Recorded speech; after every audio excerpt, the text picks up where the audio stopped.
This is the part you need 2 people for. So it's gonna go from up above onto the stand like magic.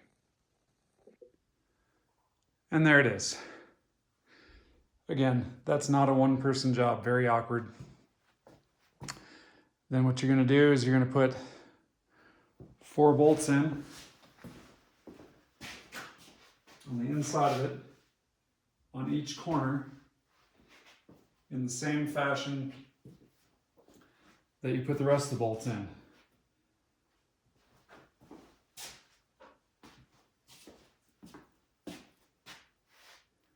Except these aren't carriage bolts, so you're going to go bolt, washer,